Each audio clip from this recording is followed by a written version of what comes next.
it's Kelly here with another lawn clippings video by Lawn Fawn, and today we're going to be doing some really fun, colorful bouquet style stamping.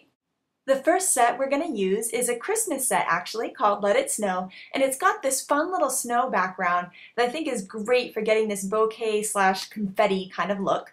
So I'm using kind of a light tan color, and what I'm going to do is stamp it on some scratch paper and then stamp it on my cardstock. And that's because I want it to be really light and really subtle. So I'm just going to go ahead, stamp it off on the scratch paper, and then stamp it on my card base. With this stamp set, you want to make sure you alternate all the different positions you place the stamp. That way you get the really random confetti type effect with it. I love that this stamp can be used for both holiday and non-holiday too. Now that I have my confetti base stamped, we're going to go ahead and start creating the bouquet effect. And we're going to use the backs of these stamps. So what I did was I went through a bunch of my stamp sets and I found little circular style stamps like the tennis ball and these flowers. And you'll see here I'm going to turn the stamp over and stick the stamping side to the block so that we can use the back side to get a great solid circle shape. To really get this bouquet style, what I like to do is stamp once with my ink and then stamp again without re-inking, and that way I get lots of different colors out of my ink. And it's one of my favorite ways to really get a lot of use out of all of the ink pads and have even more colors to choose from. Another way to really get that confetti type bouquet look is to use different size circles. So here I'm just grabbing a smaller stamp. And I'm actually, this color here is a little bit too dark for me, so I'm going to stamp it off once and then stamp it on my cardstock. And here I'm actually going to stamp it off twice and use the third stamping on my card base.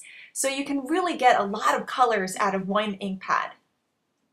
I went ahead here and started adding some other colors. What's great about this technique is you can do it in any color scheme with any of your ink pads, so it's really fun for a lot of different types of projects. And the trick really is to get it random, overlap the circles, and just put them everywhere. There's no wrong way to do this.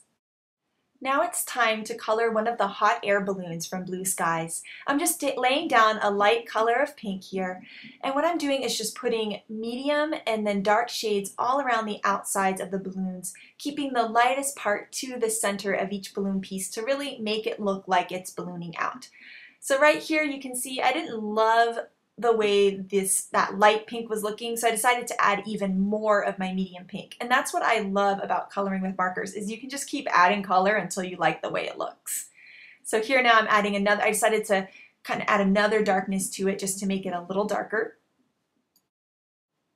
And now you'll see me do a technique where I'm going to use my medium color and pick up some of the ink off my dark color to help me blend the two, because my dark one was a little dark. So it's kind of a fun way to get a medium shade of a Copic. And now I'm going to go ahead and just blend everything through and just kind of play around with it until I like it.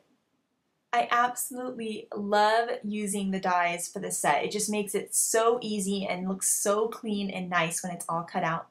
And here you'll see I'm doing a little more Copic coloring. I thought it just was too light in the middle, so I just added some more darkness in there, just kind of blended over everything. And you can just keep doing that with markers, just keep adding color.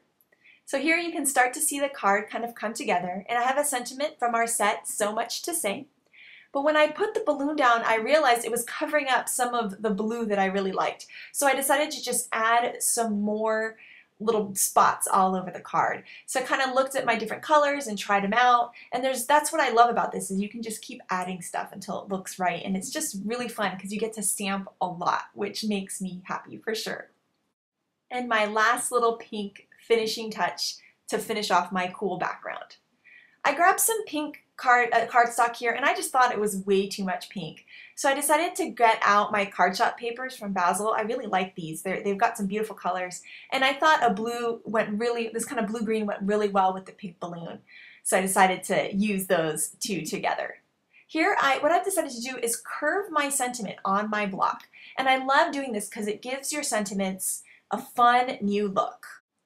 But when I stamped it out, I thought it wasn't curvy enough, and that's why I love having a piece of scratch paper by all the time. So I kept playing around with it, and I finally got a curve that I really liked.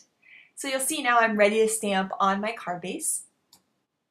So even though my background is kind of complicated, this card is pretty simple. And when I make a simple card, I like to use a lot of foam adhesive because it really adds a lot of interest and dimension to the card. So I thought the last thing that this card needed was a little bit of sparkle. So I'm using a paintbrush to pick up some glue, and I'm just going to go ahead over some of the tiny dots and just add glue on top of them so then I can sprinkle some glitter on top. I love using a paintbrush this way. That way I don't get glue where I don't want it to go so that the glitter is just on the tiny little dots. So now that I had a lot of my glue down, I decided to sprinkle some glitter on top, and this is a what not to do moment.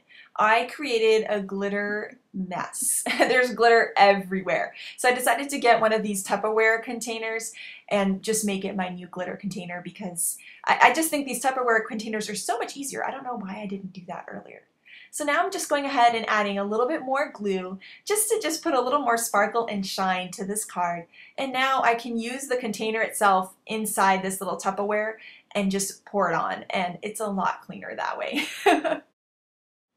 Since I got glitter everywhere, my last thing to do is just to take a dry paintbrush, and I'm just taking off all of that extra glitter and just kind of brushing it right off. And I love using a dry paintbrush this way because it really does get it off pretty easily. And that's it, a really fun card with some sparkle and shine and a great background that you can do in any kind of color scheme, and I cannot wait to see what you guys create with this confetti bouquet style background. Thank you so much for watching and have an amazing day. Bye!